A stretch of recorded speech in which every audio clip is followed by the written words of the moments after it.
Olá pessoal, bem-vindos ao curso de Desenvolvimento Web com JSF e JPA. Bem, essa é a arquitetura proposta na nossa aplicação e os próximos 3 vídeos, desse mais 2, né? Eu vou falar sobre a codificação das classes, mostrar código a código as classes, os códigos necessários para construir essa aplicação de cada entidade que compõe a aplicação exemplo. No caso, são 3 entidades, por isso 3 vídeos. Vou fazer um vídeo para cada entidade. Eu vou obedecer, e nesses vídeos eu vou obedecer essa arquitetura proposta, mostrando a codificação de baixo para cima, sempre, né? Bem, o que eu vou falar sobre a codificação aqui da camada DAO, ela serve tanto para animal quanto para raça e vacina. Portanto, o que eu vou falar sobre a camada DAO aqui nesse vídeo, que eu vou dedicar à entidade animal, não vai ser apresentada, né, novamente em raça e em vacina, tá? Quando for falar sobre a codificação das classes, dos códigos necessários para codificar o CRUD de raça e vacina. Bem, o que seria esse CRUD, a codificação desse CRUD? Por que chama-se CRUD, né? CRUD seria um acrônimo para Create, Restore, Update e Delete. Então, seria as operações básicas de persistência e acesso a dados que a gente vai mostrar para vocês. Bem, como eu falei para vocês, a camada de DAO ela é representada por 3 códigos, né? Em algum outro vídeo eu mostrei isso para vocês. A de regra de negócio por 3 códigos, raça RN, animal RN, vacina RN. A de BIM por 4 códigos, seria raça BIM, animal BIM e vacina BIM, além de raça converter, que eu preciso do converter. E a gente vai falar dele de novo, especificamente agora em animal, quando eu for falar sobre animal. E na visão, a gente vai precisar de 5 códigos, já que eu não tenho a lista de vacinas e o formulário de vacinas estão na mesma página, e por essa razão a gente utiliza um BIM gerenciado diferente, que é o com View Scope. Bem, dito isso, eu já posso fechar essa parte aqui e partir para o código direto com vocês. Bem, no código que eu tenho para mostrar para vocês, a gente começa pela camada de acesso a dados, e nessa camada eu preciso necessariamente ter um recurso de conexão com o banco de dados. A conexão com o banco de dados ela é definida, configurada no arquivo, já que a gente está usando o JPA, chamado persistência.xml. Nesse arquivo a gente tem as configurações de acesso e conexão a esse banco de dados. Vocês estão vendo aqui, ó, existe a URL de acesso, aqui, ó, né? Existe nessa URL qual é o usuário e a senha que será utilizada para acessar esse banco de dados, e o drive que será utilizado, e o drive que será utilizado para realizar essa conexão, ok? Bem, essas configurações estão reunidas dentro de um negócio chamado unidade de persistência, que é esse carinha aqui, essa linha bem aqui. Essa unidade de persistência ela tem um nome, no caso, vacinas PU, ou seja, a unidade de persistência relacionada a esse banco de dados de vacinas está concentrada nesse vacinas PU, certo, gente? Bem, onde eu vou usar esse vacinas PU, que é esse arquivo de configuração? O primeiro código que a gente utiliza ele é o Fábrica Ent Manage. Para que serve esse código? Vou mostrar aqui para vocês. Esse é um código, uma classe aqui, ó, Public Class Fábrica Ent Manage, que a gente criou, cujo objetivo dele é retornar sempre uma fábrica de Ent Manage.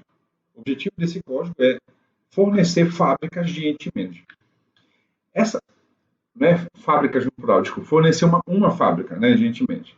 E essa fábrica que está aqui, ela está inicializada com nulo, né, vazia.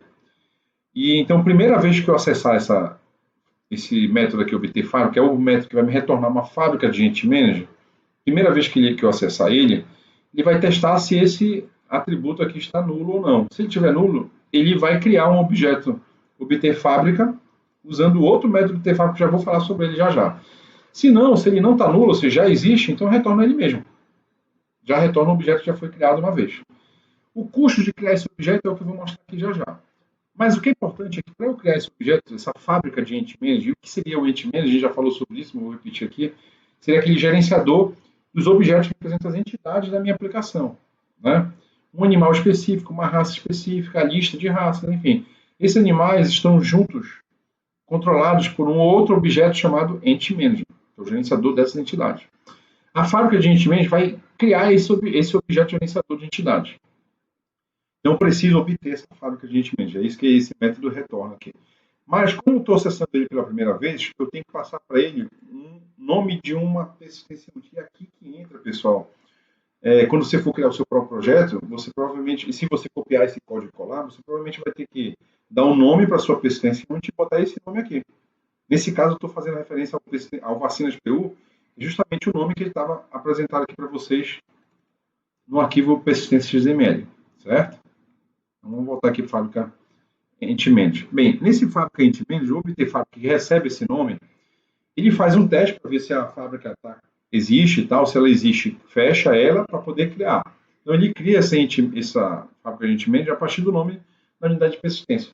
Criando ela, retorna essa fábrica para a gente. Tá certo, gente? E cria, já atribui a fábrica e retorna essa fábrica para nós. Os próximos acessos ao obter fábrica vão retornar a fábrica que já foi criada antes, aqui nessa classe fábrica Entity. Bem, para isso que serve essa classe. É a primeira classe da camada DAO, faz sentido a gente gastar um tempo falando.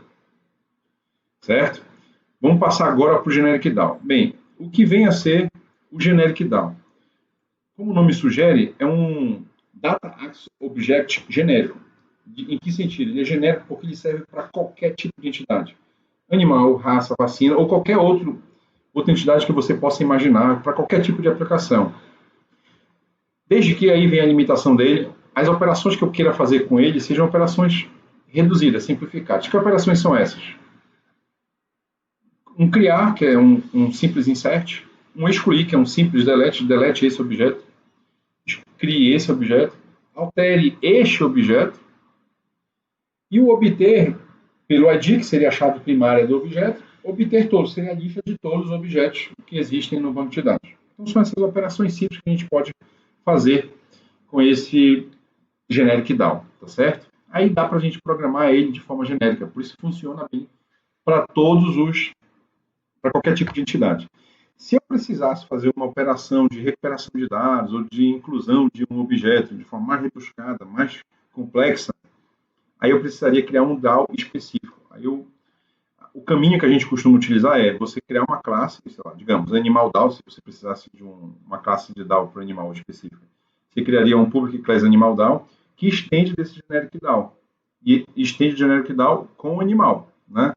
Porque a classe genérica, pessoal, isso é um conceito de Java, né? A classe genérica é uma classe que funciona para qualquer coisa, porque um dos parâmetros dessa classe, que é para qualquer coisa, por isso que é genérica, é o tipo de dado que você vai manipular.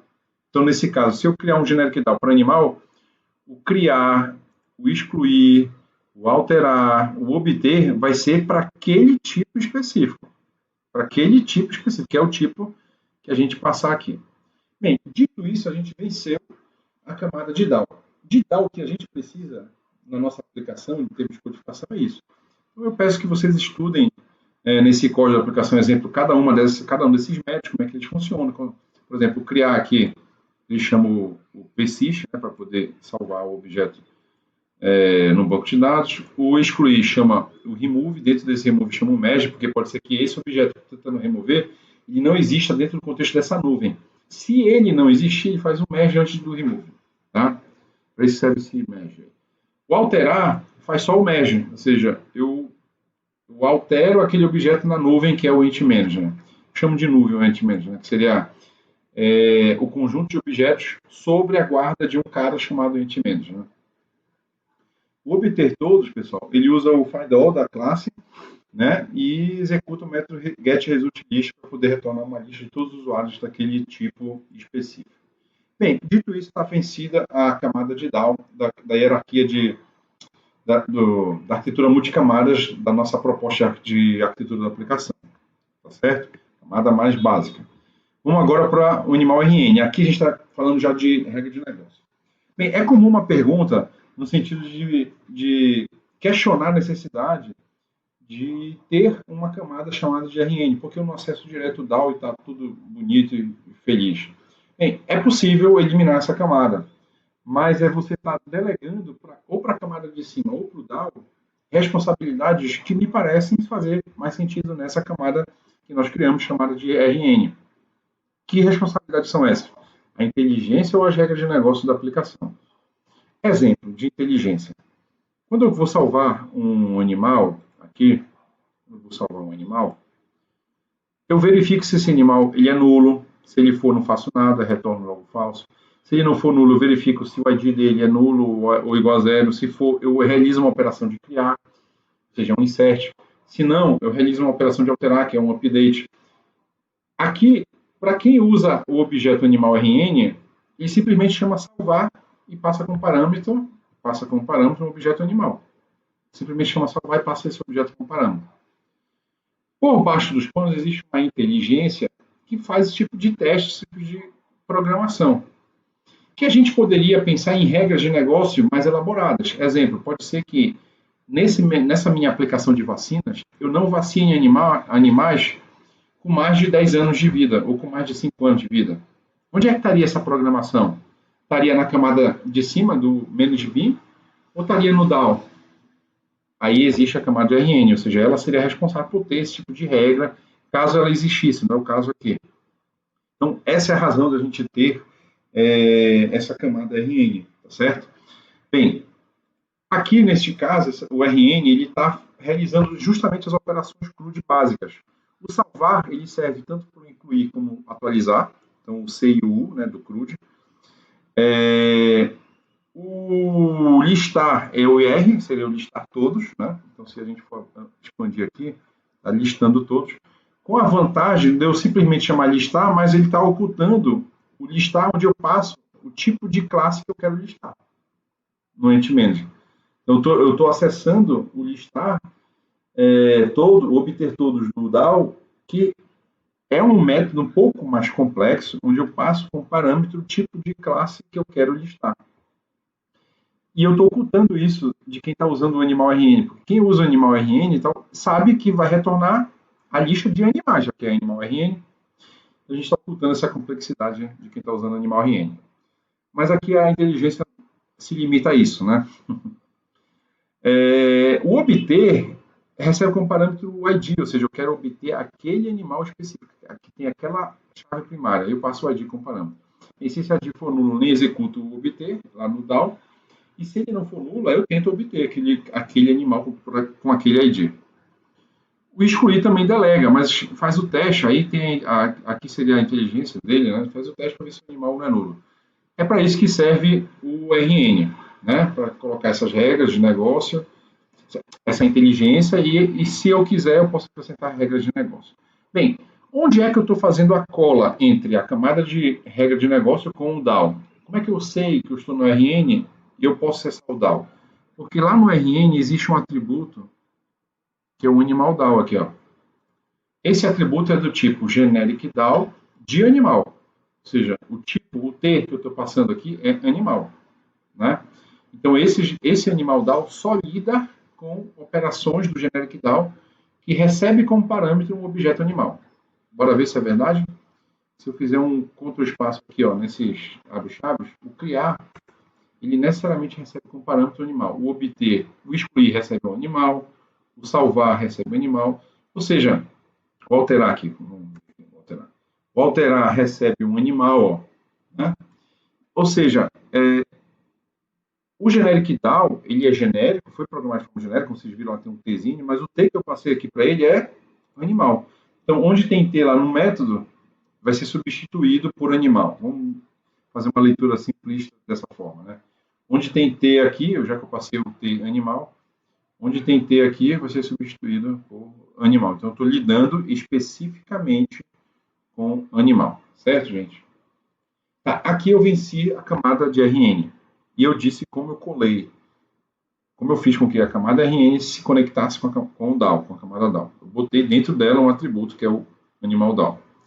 Bem, provavelmente, se eu quiser fazer a camada de bin se conectar com RN, eu tenho que, dentro de bin, ter um atributo do tipo RN. E é exatamente isso que acontece. Animal bin, eu estou subindo na hierarquia, né? Nas camadas, já falamos do DAO, falamos do RN, estamos no bin agora. O animal bin, ele tem 3 atributos. Tá? Lembrando que, para cada página, normalmente você tem um bin. Então, eu tenho uma página que vai listar todos os animais, que é aquela página inicial, só para lembrar isso para vocês, ó, essa página inicial. está listando todos os animais. E existe uma página, por exemplo, aqui eu estou criando um novo animal, então eu clico lá no novo animal, para a página de novo animal. Está uma carroça aqui.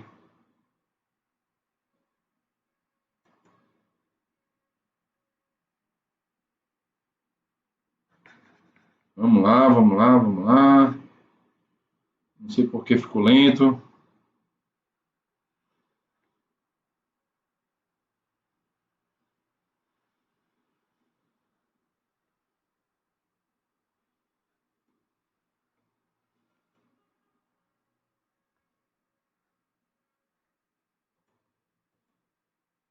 Oh, tem um erro aqui.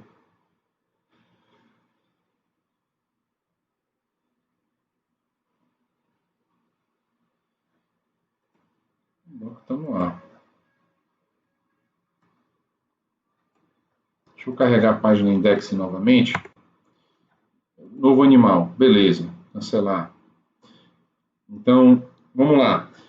Essa seria a página de listagem de animais, né? Nela eu preciso listar todos os animais. Então, provavelmente eu vou usar uma lista de animais para poder listar todos esses animais.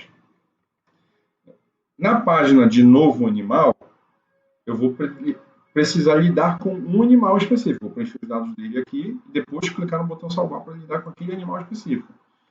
Então, eu vou precisar de um animal específico. Certo, gente? Deixa eu limpar aqui. Como é que eu faço a cola do "-bin" com o RN? Eu crio um atributo que aponta para esse RN. Assim como lá no RN eu crio um atributo que aponta para o DAO, no bin eu crio um atributo que aponta para o RN. Então, a partir de agora eu tenho o RN, eu posso usar esse objeto RN para fazer as operações que me interessam, né? Bem, quais outras operações eu tenho que programar aqui? Bem, quando esse bin ele é criado, o servidor de aplicação ele chama o construtor desse bin, que não faz nada aqui, que não inicializa nada. Porém, nós programamos que após a inicialização desse objeto, após a construção ou a criação desse objeto, a gente quer inicializá-lo, por isso que a gente está marcando o init como sendo um método post-construct, um método a ser chamado após a criação do objeto animal bin. Quando é que esse objeto vai ser chamado? Quando você acessar a página inicial, o bin que vai responder aquele acesso é o animal bin. Então, o servidor de aplicação vai precisar criar esse objeto para fazer o processamento que tem que fazer e devolver uma resposta. Como esse bin é um bin de requisição, ele vai ser criado e destruído. Criado para fazer o processamento que tem que fazer, e destruído depois para produzir a resposta. Bem, após ele ser construído, a gente vai inicializar alguma coisa aqui. Nesse caso, nós estamos inicializando a lista de animais. É isso que a gente está fazendo aqui. Tá? Bem, esse mesmo bin ele está sendo utilizado tanto pela lista de animais, que é a primeira página, quanto pelo formulário, né, de cadastro animal. Pode ser uma edição também, é o mesmo formulário, cadastro animal. Esse mesmo bin está sendo utilizado pelos dois. Eu poderia ter, para cada página, criado um bin separado, mas, para efeito desse vídeo, desse curso, até, bem, em termos práticos, a gente faz isso mesmo na prática. A gente cria poucos bins, né, para também não ter muita complexidade no código, que tem sentido. Então, a lista de animais e o formulário de animal faz sentido os dois estarem no mesmo bin. Então, por essa razão, a gente programou no mesmo bin, né? Enquanto que o bin de raça é a lista de raças e o formulário de raça, e assim por diante. Certo, gente? O acesso a esses atributos é feito pelos métodos acessórios aqui, ó, get e set animais e get animal, set animal. Importante dizer que a lista de animais, eu não edito ela na página, então eu não precisaria ter um set de animais aqui. Funcionaria o código mesmo sem esse método. Porém, não tem por que eu não deixar aqui, vai que eu preciso no futuro. Então, essa é a razão desses métodos estarem aqui disponíveis. Se eu quisesse aplicar algum controle de acesso nesse atributo, ou seja, só permitir o get, não permitir o set, ou só permitir o set, não permitir o get, essa seria a forma da gente aplicar o encapsulamento aqui, tá, gente? Atributo privado, métodos acessórios públicos, né? Métodos acessórios públicos. Bem, tem outros dois métodos, além dos acessórios, que é o excluir e o salvar. Bem, o salvar realiza duas operações do CRUD, tanto a operação de inserir quanto a operação de alterar. Só que isso é abstraído para o programador do BIM. Ele simplesmente chama salvar. Ele não sabe se a operação, quer dizer, sabe porque ele está programando o formulário de inclusão e o formulário de edição.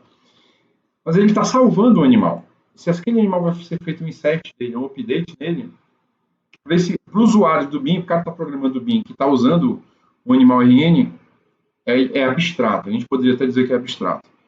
Claro que, normalmente, o programador que fez o DAO fez o RN e fez o BIM, na hierarquia. Né?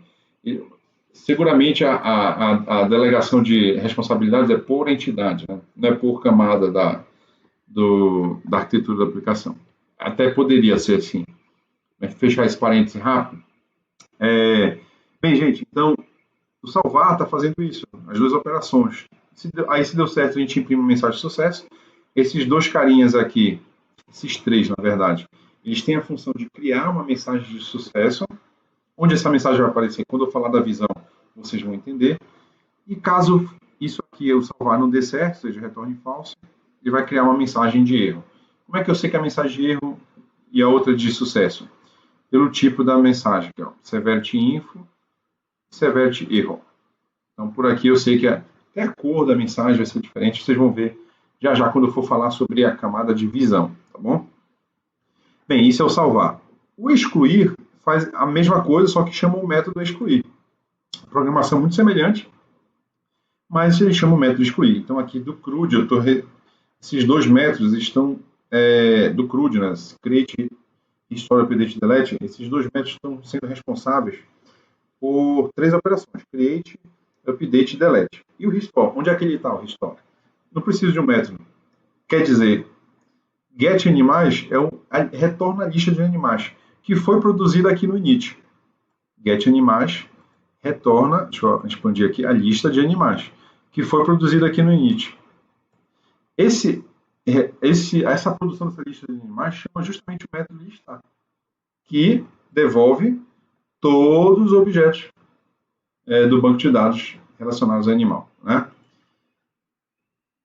Dito isto, vencemos a camada de BIM. Agora a gente vai, para concluir, para a camada de visão. Aí eu tenho o index e eu tenho o animal. Bem, o index é a página inicial e ela é a lista de animais. É essa lista aqui. Se eu editar, ou listar animal, novo animal, enfim.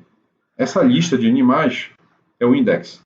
Bem, como é que é essa lista? Essa lista ela tem um cabeçalho aqui em cima de listagem de animais, né, como vocês viram. Na página em si existe um título aqui, né, um header chamado animais, 2 botões e uma tabela com 1, 2, 3, 4, 5, 6, 7 colunas. Vamos ver isso programado na visão? Então eu tenho cabeçalho listagem de animais,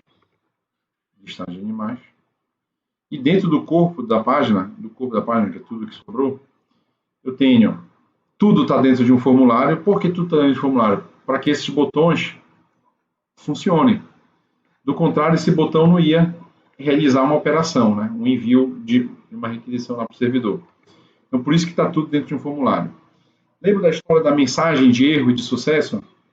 Mensagem de erro ou de sucesso? Sucesso. Faces message. Essa mensagem de erro de sucesso ela é reproduzida através desse grow, que é um balãozinho que aparece reproduzindo uma mensagem de sucesso ou de erro, enfim, dependendo do tipo de mensagem que você criou lá no BIM. Aqui eu estou só dizendo que esta página vai usar um balãozinho de mensagem de sucesso, tá certo? E eu quero que mostre os detalhes e um sumário dela. O sumário deve ser o título e os detalhes é aquela mensagem mais detalhada que a gente colocou, certo? Ela tem um título, né, animais, essa página, e 2 botões que apontam, fazem uma navegação. Um vai apontar para o formulário de animal e outro vai apontar para a lista de raças. Listar raças. Certo? Deixa eu trazer para cá. Vou voltar aqui. E novo animal, formulário de animal. novo animal, formulário de animal. Certo, gente? Bem, depois dos botões, a gente tem aqui, deixa eu trazer para cá, duas quebras de linhas, para dar esse espaço que vocês estão vendo aqui. Bem, em seguida a gente tem um data table, uma tabela, vou falar de forma simplificada, que vai ser reproduzida através do componente data table do Prime Faces. Bem, esse componente está listando o que dentro desse data table? Está listando todos os animais. Quem é esse animais aqui? É justamente, pessoal, esse atributo, deixa eu mostrar aqui para vocês, é justamente esse atributo aqui, ó, animais. Pô, mas esse atributo é privado, eu posso acessar ele lá? Não. Para isso você usa o get animais. Só que lá no bin, na página, eu só consigo ver esse animais porque existe um get animais para ele. Por isso que eu consigo enxergar esse atributo aqui. Eu enxergo como um método, tá? Os métodos sensores têm essa propriedade. E aí eu consigo listar todos os animais. Beleza, tenho a lista de animais. Agora eu vou desenhar esse animal por animal dentro dessa tabela. Como é que a gente vai fazer? Bem, à medida que eu vou percorrer essa lista, cada animal que eu estou percorrendo nessa lista, eu vou chamar ele de A. Bem, já que eu sei que cada animal é o A, vou sair imprimindo esses animais na tabela. Bem, essa tabela tem quantas colunas? 7. 1, 2, 3, 4, 5, 6, 7 colunas. Aí é 7 colunas. O que eu vou desenhar na primeira coluna, quando eu estiver percorrendo a lista de animais? Vou desenhar o nome do animal. Na segunda coluna, vou desenhar o dono do animal. Porque eu sei que é o nome e o dono. A é o animal, ponto nome é o atributo nome de animal, ponto dono é o atributo dono do animal, e assim por diante. Que são características do modelo, ou seja, da entidade. Pensando na hierarquia lá na arquitetura, a camada de entidade ela tem contato com todo mundo, inclusive com a visão. Então a visão está tendo acesso aqui, ó. A visão está tendo acesso à entidade, né? Através disso. Bem, aí eu chamo a atenção dessa lista de colunas, eu chamo a atenção que a coluna telefone, ela usa um recurso do Prime Face aqui, ó, que é a capacidade de filtragem. Então, estou usando o recurso de filtragem. Tanto é verdade que eu posso, por exemplo, quero filtrar esse aqui, 95. Eu digito 95, só vai mostrar os que começam com 95, né? Esse é um recurso que eu não precisei programar, simplesmente coloquei o filter by lá. Se eu quisesse ordenar, eu usaria um outro recurso, que é o sort by, né? E aí eu indicaria qual era, se eu quisesse ordenar, por exemplo, pelo dono. Então, eu colocaria sort by, aí botaria aqui, ordenando pelo dono. Vou salvar e recarregar essa lista aqui, ó. Agora está ordenável. Então eu tenho como ordenar pelo dono aqui, ó. Estou ordenando pelo dono. Bem, são recursos que o Prime Faces possui que vale a pena a gente comentar. Vou te fazer essa alteração aqui. Mostrei só para vocês terem conhecimento. Tá. Chama atenção aqui, pessoal, do tipo que a gente imprime o gato ou cachorro. Ó, o render é um teste, verdadeiro ou falso. Ou seja, é para eu desenhar esse gato, a palavra gato, que é o valor que a gente está imprimindo? Sim ou não? É para eu desenhar cachorro? Sim ou não? E depende, olha aqui, depende do quê? Se o tipo for igual a G. Se o tipo for igual a C. Então, é só nessa circunstância que a gente vai imprimir gato ou cachorro. Por que a gente faz toda essa mágica aqui? Porque isso aqui é uma string. Eu estou pegando o primeiro caractere dessa string. Então, para eu poder comparar caractere com caractere, eu tenho que fazer essa operação desse jeito aqui. Tá certo, gente? Outra coisa que eu chamo a atenção aqui é que a data de nascimento do animal ela é um objeto data inteiro. Deixa eu ir lá para a classe animal para vocês entenderem o que eu estou falando. Vou lá em animal, né? E o nascimento é uma data, é um objeto data. Então, o nascimento é uma data inteira. Bem, já que é uma data inteira, puxa, uma data inteira, eu quero só o dia, mês e o ano. Então, eu faço uma operação de conversão. Ou seja, eu estou imprimindo. Olha, aqui eu usei a tag sem abertura e fechamento, né? Porque é uma única informação. Porém, aqui eu usei uma tag de abertura e depois uma de fechamento, porque dentro dela eu vou realizar uma operação que é de conversão desse objeto, que é data, numa string que tem esse padrão, dia, mês e ano. Certo? Essa é uma outra coisa que eu chamo a atenção de vocês. E por último, a última coluna, que seria de operações, onde a gente vai colocar botões que vão fazer navegações. Tá certo? Um dos botões que vai fazer navegação é o de editar. E olha o que ele faz. Ele tá usando a operação setPropertyActionList. Ele está dizendo assim, ó, o atributo animal do animal bin, então o atributo animal de animal bin, ele vai receber o valor de A. Quem é o A? Bem, como eu estou varrendo uma lista de animais, se eu clicar na linha 2 é o segundo animal, se eu clicar na linha 3 é o terceiro animal, e assim por diante. Como assim? Se eu clicar nessa linha, é esse animal, que é o Firefox. Ops, deixa eu cancelar. Se eu clicar nessa linha, é o Firefox.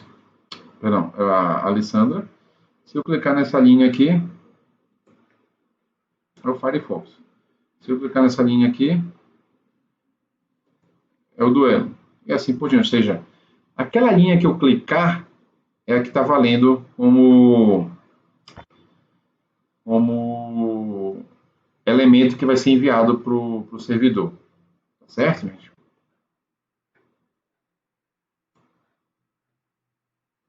Bem, o botão excluir, ele chama a operação excluir direto lá no ManageBin. Então, está dizendo, olha, lá no ManageBin, chama a operação excluir. Só que antes de excluir, vincule o objeto animal ao atributo A. Então, ele está também chamando a operação A, né?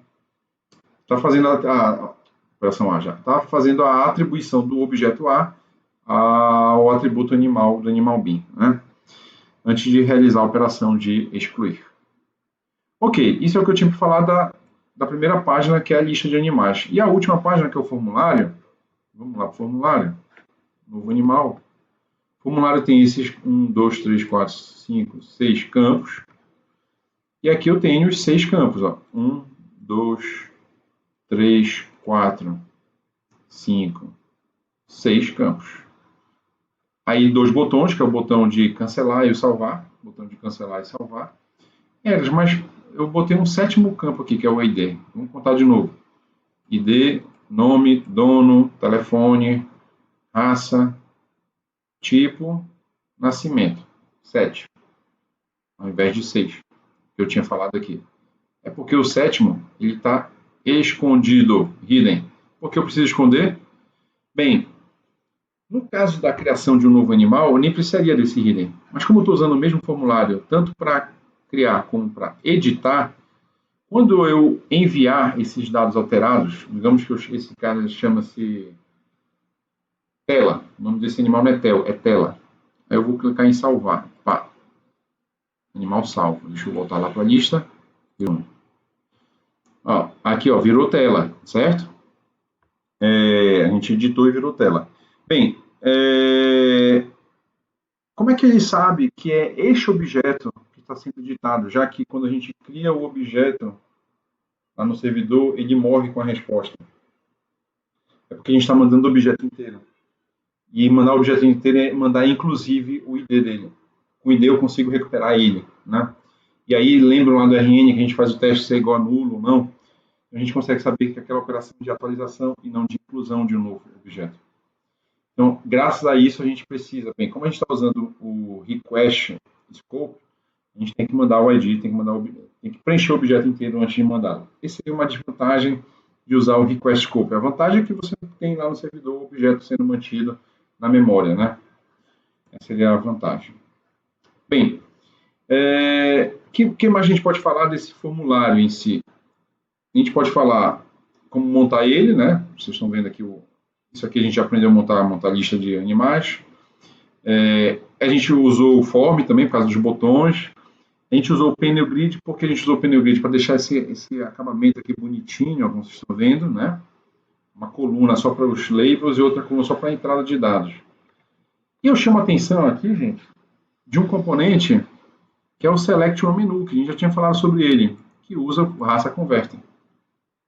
Bem, ele usa o Raça Converter porque o valor que vai ser enviado é um objeto raça, né? Mas o que eu tenho aqui é uma string. Então, bem, o que eu tenho aqui é uma string, mas o que eu quero enviar é uma raça, então eu tenho que converter string em raça. E o inverso também. O que eu tenho lá no banco de dados é uma raça, eu tenho que trazer para cá a string que representa aquela raça. Como é que eu faço isso tudo? Ó, vamos pensar no inverso. Eu clico aqui no editar, veio boxer, a raça selecionada para esse animal. Quando eu ver esse outro aqui é Russian Blue, veio Russian Blue, ou seja, o objeto que está lá no banco de dados é raça, mas o que veio desenhado aqui para mim foi o Russian, ou seja, essa string. O inverso vale também, ou seja, se eu, quando eu clicar no salvar aqui, o que eu vou mandar é uma string, mas essa string vai se converter em um objeto. Quem é que faz isso na prática? Converter string objeto objeto string? É o raça convert. Que nós já falamos sobre ele em outros vídeos, né? Bem, o que eu tinha para falar para vocês era isso, e com isso a gente venceu o código, né? Aqui a gente conseguiu ver o código de animal, da entidade animal.